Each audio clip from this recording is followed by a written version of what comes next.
Capítulo 31. El peor enemigo del hombre. Del libro Seguridad y paz en el conflicto de los siglos. Enemistad pondré entre ti y la mujer, y entre tu simiente y la simiente suya. Esta te herirá en la cabeza, y tú le herirás en el calcañar. Génesis 3:15. La divina sentencia pronunciada contra Satanás después de la caída del hombre fue también una profecía que, abarcando las edades hasta los últimos tiempos, predecía el gran conflicto en que se verían empeñadas todas las razas humanas que hubiesen de vivir en la tierra. Dios declara: enemistad pondré. Esta enemistad no es fomentada de un modo natural. Cuando el hombre quebrantó la ley divina, su naturaleza se hizo mala y llegó a estar en armonía y no en divergencia con Satanás. No puede decirse que haya enemistad natural entre el hombre pecador y el autor del pecado. Ambos se volvieron malos a consecuencia de la apostasía. El apóstata no descansa sino cuando obtiene simpatías y apoyo al inducir a otros a seguir su ejemplo. De aquí que los ángeles caídos y los hombres malos se unan en desesperado compañerismo. Si Dios no se hubiese interpuesto especialmente, Satanás y el hombre se habrían aliado contra el cielo. Y en lugar de albergar enemistad contra Satanás, toda la familia humana se habría unido en oposición a Dios. Satanás tentó al hombre a que pecase, como había inducido a los ángeles a rebelarse, a fin de asegurarse su cooperación en su lucha contra el cielo.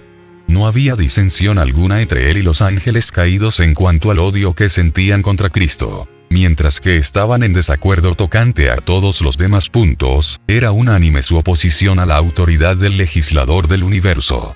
Pero al oír Satanás que habría enemistad entre él y la mujer, y entre sus linajes, comprendió que serían contrarrestados sus esfuerzos por corromper la naturaleza 560 humana, y que se capacitaría al hombre para resistirle. Lo que enciende la enemistad de Satanás contra la raza humana, es que ella, por intermedio de Cristo, es objeto del amor y de la misericordia de Dios.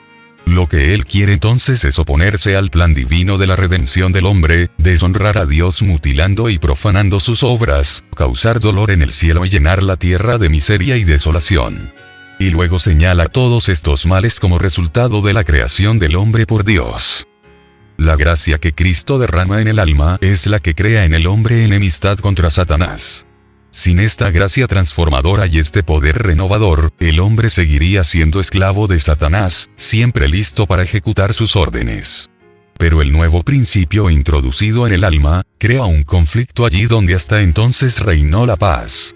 El poder que Cristo comunica habilita al hombre para resistir al tirano y usurpador. Cualquiera que aborrezca el pecado en vez de amarlo, que resista y venza las pasiones que hayan reinado en su corazón, prueba que en él obra un principio que viene enteramente de lo alto. El antagonismo que existe entre el espíritu de Cristo y el espíritu de Satanás se hizo particularmente patente en la forma en que el mundo recibió a Jesús. No fue tanto porque apareció desprovisto de riquezas de este mundo, de pompa y de grandeza, por lo que los judíos le rechazaron. Vieron que poseía un poder más que capaz de compensar la falta de aquellas ventajas exteriores. Pero la pureza y santidad de Cristo atrajeron sobre él el odio de los impíos. Su vida de abnegación y de devoción sin pecado era una continua reprensión para aquel pueblo orgulloso y sensual. Eso fue lo que despertó enemistad contra el Hijo de Dios. Satanás y sus ángeles malvados se unieron con los hombres impíos. Todos los poderes de la apostasía conspiraron contra el defensor de la verdad. La misma enemistad que se manifestó contra el Maestro, se manifiesta contra los discípulos de Cristo. Cualquiera que se dé cuenta del carácter repulsivo del pecado y que con el poder de lo alto resista a la tentación, despertará seguramente la ira de Satanás y de sus súbditos. El odio a los principios puros de la verdad, las acusaciones y persecuciones contra sus defensores, existirán mientras existan el pecado y los pecadores. Los discípulos de Cristo y los siervos de Satanás no pueden congeniar. El oprobio de la cruz no ha desaparecido. Todos los que quieren vivir piadosamente en Cristo Jesús, padecerán persecución. 2 Timoteo 3:12. Los agentes de Satanás obran continuamente bajo su dirección para establecer su autoridad y para fortalecer su reino en oposición al gobierno de Dios. Con tal fin tratan de seducir a los discípulos de Cristo y retraerlos de la obediencia. como su jefe, tuercen y pervierten las escrituras para conseguir su objeto. Así como Satanás trató de acusar a Dios, sus agentes tratan de vituperar al pueblo de Dios. El espíritu que mató a Cristo mueve a los malos a destruir a sus discípulos. Pero ya lo había predicho la primera profecía: enemistad pondré entre ti y la mujer, y entre tu simiente y la simiente suya. Y así acontecerá hasta el fin de los tiempos. Satanás reúne todas sus fuerzas y lanza todo su poder al combate. ¿Cómo es que no encuentra mayor resistencia? ¿Por qué están tan adormecidos los soldados de Cristo? ¿Por qué revelan tanta indiferencia? Sencillamente porque tienen poca comunión verdadera con Cristo, porque están destituidos de su espíritu. No sienten por el pecado la repulsión y el odio que sentía su maestro. No lo rechazan como lo rechazó Cristo con decisión y energía. No se dan cuenta del inmenso mal y de la malignidad del pecado, y están ciegos en lo que respecta al carácter y al poder del príncipe de las tinieblas.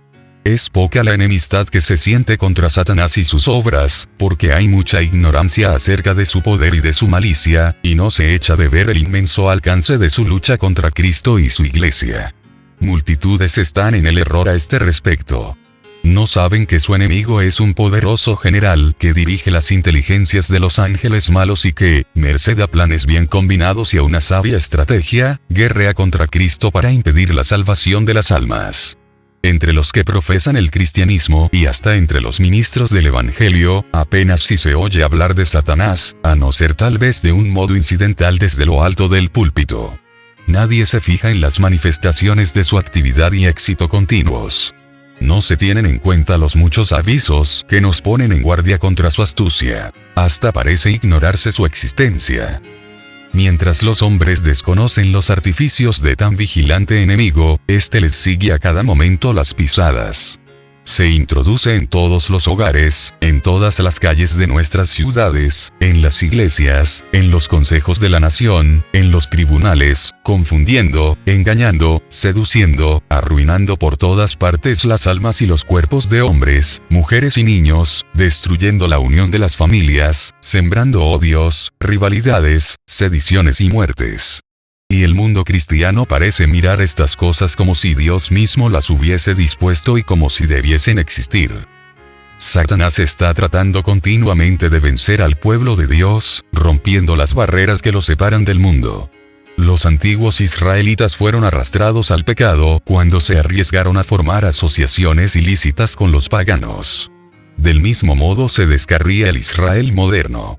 El Dios de este siglo cegó los entendimientos de los incrédulos, para que no les resplandezca la lumbre del Evangelio de la gloria de Cristo, el cual es la imagen de Dios. 2 Corintios 4:4. Todos los que no son fervientes discípulos de Cristo, son siervos de Satanás. El corazón aún no regenerado ama el pecado y tiende a conservarlo y paliarlo. El corazón renovado aborrece el pecado y está resuelto a resistirle. Cuando los cristianos escogen la sociedad de los impíos e incrédulos, se exponen a la tentación. Satanás se oculta a la vista y furtivamente les pone su venda engañosa sobre los ojos. No pueden ver que semejante compañía es la más adecuada para perjudicarles. Y mientras más se van asemejando al mundo en carácter, palabras y obras, más y más se van cegando. Al conformarse la iglesia con las costumbres del mundo, se vuelve mundana, pero esa conformidad no convierte jamás al mundo a Cristo. A medida que uno se familiariza con el pecado, este aparece inevitablemente menos repulsivo. El que prefiere asociarse con los siervos de Satanás dejará pronto de temer al Señor de ellos. Cuando somos probados en el camino del deber, cual lo fue Daniel en la corte del rey, podemos estar seguros de la protección de Dios. Pero si nos colocamos a merced de la tentación, caeremos tarde o temprano. El tentador obra a menudo con el mayor éxito por intermedio de los menos sospechosos de estar bajo su influencia. Se admira y honra a las personas de talento y de educación, como si estas cualidades pudiesen suplir la falta del temor de Dios o hacernos dignos de su favor. Considerados en sí mismos, el talento y la cultura son dones de Dios. Pero cuando se emplean para sustituir la piedad, cuando en lugar de atraer al alma a Dios la alejan de él, entonces se convierten en una maldición y un lazo. Es opinión común que todo lo que aparece amable y refinado debe ser, en cierto sentido, cristiano. No hubo nunca error más grande. Cierto es que la amabilidad y el refinamiento deberían adornar el carácter de todo cristiano, pues ambos ejercerían poderosa influencia en favor de la verdadera religión. Pero deben ser consagrados a Dios, o de lo contrario son también una fuerza para el mal. Muchas personas cultas y de modales afables, que no cederían a lo que suele llamarse actos inmorales, son brillantes instrumentos de Satanás. Lo insidioso de su influencia y ejemplo los convierte en enemigos de la causa de Dios más peligrosos que los ignorantes. Por medio de férvida oración y de entera confianza en Dios, Salomón alcanzó un grado de sabiduría que despertó la admiración del mundo. Pero cuando se alejó de la fuente de su fuerza y se apoyó en sí mismo, cayó presa de la tentación. Entonces las facultades maravillosas que habían sido concedidas al más sabio de los reyes, solo le convirtieron en agente tanto más eficaz del adversario de las almas. Mientras que Satanás trata continuamente de cegar sus mentes para que no lo conozcan, los cristianos no deben olvidar nunca que no tienen que luchar contra sangre y carne, sino contra principados, contra potestades, contra señores del mundo, gobernadores de estas tinieblas, contra malicias espirituales en los aires. Efesios 6, 12. Esta inspirada advertencia resuena a través de los siglos hasta nuestros tiempos. Sed templados, y velad. Porque vuestro adversario el diablo, cual león rugiente, anda alrededor buscando a quien devore. Vestíos de toda la armadura de Dios, para que podáis estar firmes contra las acechanzas del diablo. 1 Pedro 5, 8. Efesios 6, 11. Desde los días de Adán hasta los nuestros, el gran enemigo ha ejercitado su poder para oprimir y destruir. Se está preparando actualmente para su última campaña contra la Iglesia. Todos los que se esfuerzan en seguir a Jesús tendrán que entrar en lucha con este enemigo implacable. Cuanto más fielmente imite el cristiano al divino modelo, tanto más seguramente será blanco de los ataques de Satanás.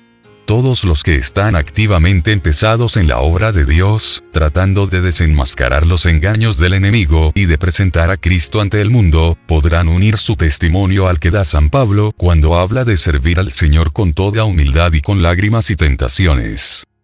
Satanás asaltó a Cristo con sus tentaciones más violentas y sutiles, pero siempre fue rechazado. Esas batallas fueron libradas en nuestro favor. Esas victorias nos dan la posibilidad de vencer. Cristo dará fuerza a todos los que se la pidan.